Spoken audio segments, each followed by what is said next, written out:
যে এই দেশে জেনা, ব্যভিচার, ধর্ষণ দিন দিন বেড়ে চলতেছে। আইয়ামে জাহেলিয়াতের যুগে জেনা ছিল, আইয়ামে জাহেলিয়াতের যুগে ব্যভিচার ছিল, আইয়ামে জাহেলিয়াতের যুগে আমি দেখতে পাই না যে ধর্ষণ ছিল। জেনা কাকে বলে? দুইজনের সমন্বয়ে অন্যায় করছে, ব্যভিচার করছে, জেনা করছে, আমিও রাজি তুমিও রাজি, জিনিসটা হারাম কিন্তু দুইজন করছে। এইটা ছিল জাহেলি যুগে। ব্যভিচার ছিল তাদের মধ্যে। ব্যভিচার মানে কি? বিবাহিত দুইজন, ওই বিবাহিত, তারপরেও দুইজনের মধ্যে আবার সংযোগ করে দুইজন দুইজনের অনৈতিকতার মধ্যে যুক্ত হয়েছে। ব্যভিচার ছিল নারীদেরকে, শিশু বাচ্চাদেরকে হত্যা করা ছিল, নারীদেরকে বেইজ্জত করা ছিল নানানভাবে। কিন্তু ধর্ষণ ছিল এইরকম হাদিসের মধ্যে খুব কম পাওয়া যায়, আমি দেখতে পাই না। অথচ দেখেন আজকে এত আধুনিক হওয়ার পরেও, এত সমাজের আমাদের উৎকর্ষতে স্বাধীন হওয়ার পরেও আজকে আমাদের সমাজে ধর্ষণ বেড়েছে, বাড়ে নাই? এই ধর্ষণ নিয়ে যখন আমরা বলি যে প্রিয় ভাইয়েরা, কোরআনের বিধান আপনারা মেনে বিচার করেন, কোরআনের বিধান অনুযায়ী আসেন না আমরা এই ধর্ষকদের বিচার করি। ধর্ষকের বিচার তো বড় কঠিন বিচার। ধর্ষকের বিচার এরকম না, ধর্ষণ করেছে নিয়ে গেলেন, বিচার করলেন, প্রমাণ হয়ে গেল, ফাঁসি দিয়ে দিলেন, এত শান্তিতে।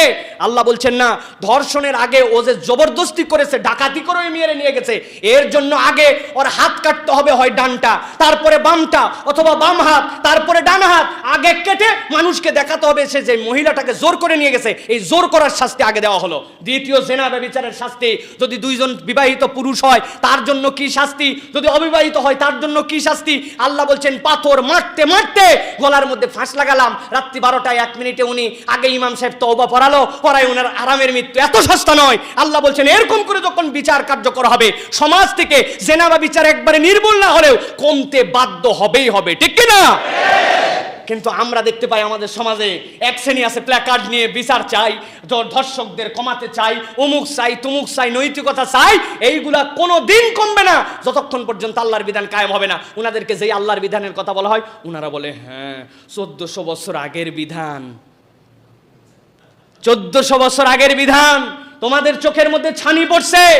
এই সমাজে দেখবেন, আপনি পেপার খুলবেন, পেপারের মধ্যে যেগুলো ছবি দেখতে পাবেন, আমি গতকালকে দেখেছি, নাম বললাম না, বাংলাদেশের প্রথম শ্রেণীর পেপার, বসন্ত আসতেছে এখন, এই বসন্তের ক্ষেত্রে স্মার্ট হন, এমন পোশাক দিছে, এমন ধরনের ছবি দিছে যে ওই ছবির দিকে তাকানো যায় না, ওটার নাম দিয়েছে স্মার্ট পোশাক প্রমোট করতেছে। টিভি খুলেন, টিভির মধ্যে বিজ্ঞাপন আপনি যা দেখবেন সেখানে অন্যায় দেখবেন। মুসলিম বাজারের সামনে যেয়ে দেখেন, নাম বললাম না, কোম্পানির যেগুলা বিজ্ঞাপন দিয়ে বিলবোর্ড লাগানো আছে, ওই বিলবোর্ডের মধ্যে নগ্নতার ছড়াছড়ি দেওয়া আছে। নাটক দেখেন, নাটকের মধ্যে বউ ভাগাতে হবে কেমন করে, কেমন করে প্রেম করতে হবে, কেমন করে পীড়িত করতে হবে, বাপ মারে কেমনে ফাঁকি দিতে হবে, সব জায়গায় জেনা ব্যভিচার করার উৎসাহ।